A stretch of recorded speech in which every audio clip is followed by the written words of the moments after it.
So we've started this business 23 years ago. It's a family business.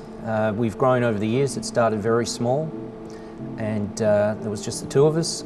And today we have 4 full-time staff and 8 part-time staff, and then we use contractors within the vineyard when we need them. Before the fires, it was we were going quite well. Our customer base had grown, we had a successful cellar door, and cash flow was, I don't think it's ever brilliant, but it's certainly you didn't have to look over your shoulder. So running a business for us, being just mainly the two of us, looks like a circus some days.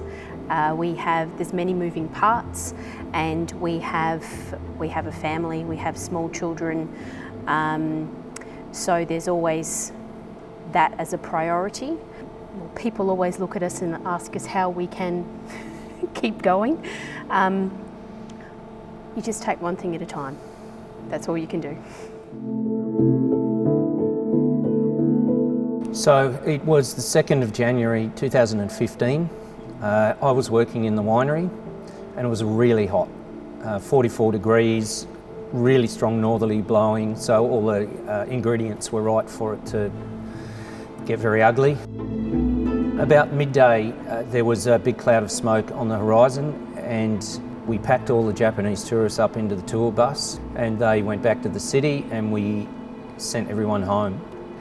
A bit later that night, probably about 1 o'clock in the morning, I went back to our cellar door and tried to sleep, lay down on the concrete floor. And I set my phone for every hour.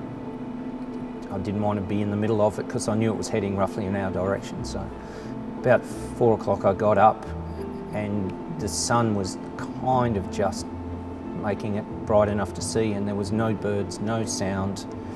All the noise that was there the night before was all gone, and I thought it had gone away. And then when I got outside and looked in the direction of our house and the property, it was just a big tower of black. Couldn't see anything. The noise was unbelievable. I had a friend of mine who was in the CFS, was at our house, and he said to us that he was there, and he said the house is okay. We've been burnt right up to the edges. He said, fantastic, what about the offices?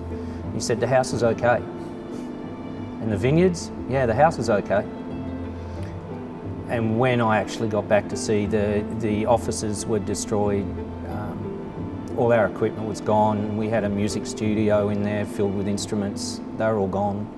All our tax files, all the paperwork was all in that one place, which, you know, upon reflection wasn't so clever. It looked like it had snowed. There was not a single leaf, blade of grass. It was like it hadn't happened. You were watching it on TV, I suppose.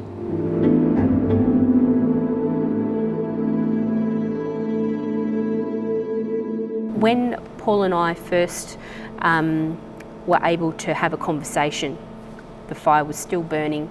It had been through our property 3 different times at this point.